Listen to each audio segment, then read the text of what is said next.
Pemirsa, 3 bulan menjadi target operasi polisi. Seorang bandar narkoba lintas provinsi diringkus di Dharmasraya, Sumatera Barat.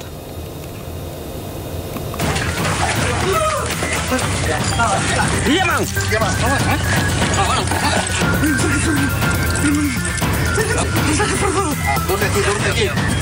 Aksi kejar-kejaran antara petugas kepolisian Satres Narkoba Polres Dharmasraya dengan seorang bandar narkoba terjadi saat pelaku hendak diciduk di rumahnya di daerah Jorong Kototuo, Kabupaten Dharmasraya, Sumatera Barat.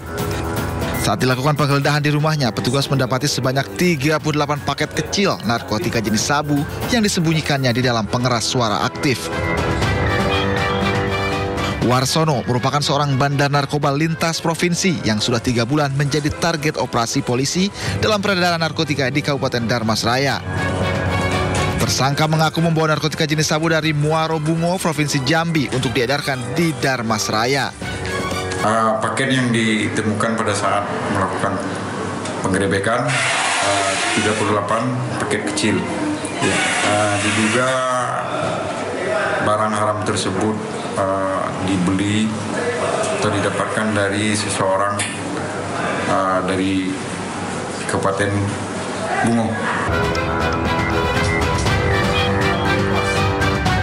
Atas perbuatannya, pelaku dijerat dengan pasal 114 Undang-Undang Nomor 35 Tahun 2009 tentang narkotika dengan ancaman hukuman maksimal 20 tahun penjara. Dari Kabupaten Dharmasraya, Sumatera Barat, Budi Sunandar, iNews melaporkan. 60 orang terluka usai bus wisata asal Citerep, Bogor terguling di kawasan Menes, Banten. Sebelumnya bus sempat dikejar warga usai menabrak sepeda motor.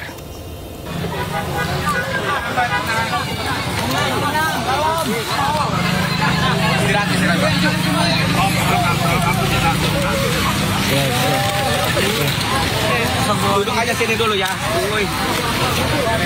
Itu aja. Sini dulu, sini kumpul.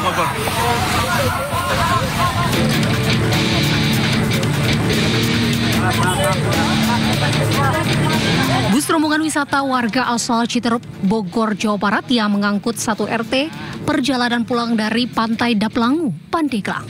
Bus terguling di kawasan Menes, Pandeglang, Banten. Dari keterangan salah seorang korban, kecelakaan bermula saat bis yang mengangkut sekitar 60 penumpang menabrak sepeda motor. Pemotor tak terima hingga terjadi kejar-kejaran. Kemudian bus kembali menabrak minibus. Diduga panik, sang sopir bus hilang kendali dan terguling di sisi jalan menanjak. Nah, nyampe dari peristiwa sendiri jam berapa itu kira-kira? Pas aja maghrib, pas aja. Nah, Bu, peristiwanya itu? Nggak tahu, saya lagi duduk. Soalnya di tengah saya nggak lihat jalan. Dia mau arah pulang, berlawanan. Nah, si mobil bus ini nabrak Scoopy, motor Scoopy. Nah, Scoopy ini otomatis marah kan, ngejar akhirnya. Ada bahasa kasar lah gitu, ngejar. Nah, keduanya dia juga nabrak mobil sedan mini. Beruntung, tak ada korban jiwa dalam insiden ini. Korban luka-luka segera dievakuasi ke rumah sakit terdekat untuk perawatan medis. Petugas kepolisian dan tim SAR turun ke lokasi untuk mengamankan situasi dan melakukan penyelidikan lebih lanjut. Dari Pandeglang, Banten, Iskandar Nasution, iNews melaporkan. Anda kembali menyaksikan Sido Today. Pemirsa, sejumlah preman berkedok juru parkir liar ditangkap saat meminta ongkos parkir tak wajar kepada polisi yang menyamar di kawasan perbelanjaan Tamrin, Jakarta Pusat. Lu kena. Iya, Kak. Bukan, Kak. Mau masalah, Kak. Mau masalah lu mah itu duit lu kok nggak salah gimana? Juru parkir liar ini tak menyangka jika pengemudi mobil yang dimintai uang parkir dengan nilai tak wajar adalah polisi yang sedang menyamar.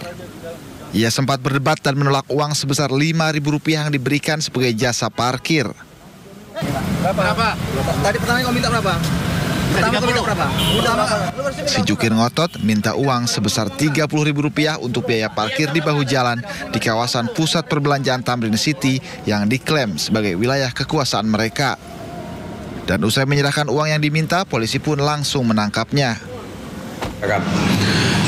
Tadi tim dari Polres, yaitu Satreskrim dan juga Polsek Jajaran keseluruhannya berhasil mengamankan 6 orang pelaku yang berkedok sebagai juru parkir ilegal tersebut, pelaku meminta parkir dengan mematok 30.000. Razia ini sengaja digelar jajaran Satreskrim Polres Metro Jakarta Pusat lantaran maraknya aksi premanisme berkedok juru parkir liar. Dalam aksinya, mereka kerap meminta uang dengan cara paksa dalam jumlah yang tidak wajar. Dari Jakarta, Rani Sanjaya, iNews melaporkan. Sementara itu sesuai dengan arahan Presiden Republik Indonesia dan Kapolri, Wakil Gubernur Jakarta Rano Karno menyanggupi akan memberantas aksi premanisme. Ya, mengingat luasnya wilayah Jakarta, Rano menyampaikan akan bekerja sama dengan Satpol PP.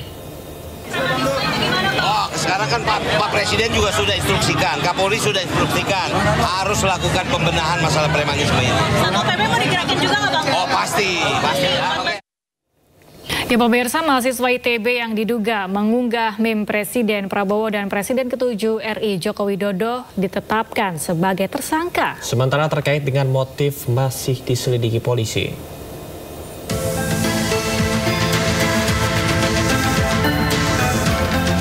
Mahasiswa ITB berinisial SSS ditetapkan sebagai tersangka. Ia diduga mengunggah meme foto Presiden Prabowo dan Presiden ke-7 RI Joko Widodo. Sementara terkait motif mahasiswa tersebut, Karopemnas Divisi Humas Polri Brigjen Truno Yudo mengatakan masih dalam proses penyidikan. Sementara itu, Kepala Kantor Komunikasi Presiden Hasan Nasbi merespon soal kasus ini. Ia mengungkapkan pemerintah mengusulkan pelaku yang notabene masih mahasiswa itu lebih baik dibina. Kalau ada pasal-pasalnya kita serahkan ke polisi, tapi kalau dari pemerintah itu kalau anak muda ya mungkin ada semangat-semangat yang telanjur, ya mungkin lebih baik dibina ya, karena masih sangat muda, bisa dibina bukan dihukum gitu. Jadi harapan kita teman-teman yang mahasiswa yang mungkin selama ini terlalu bersemangat misalnya memberikan kritikan, mengekspresikan kritikannya, mungkin nanti bisa diberi pemahaman dan pembinaan supaya jadi lebih baik lagi, tapi bukan dihukum gitu. Sementara itu, keluarga mahasiswa ITB membenarkan adanya penangkapan mahasiswanya. Mahasiswa berinisial SSS ini dijerat Undang-Undang ITE dan terancam 12 tahun penjara. Pemirsa, jelang resepsi pernikahan, pengantin pria di Palembang, Sumatera Selatan tak sadarkan diri usai dibacok dan ditembak orang tidak dikenal.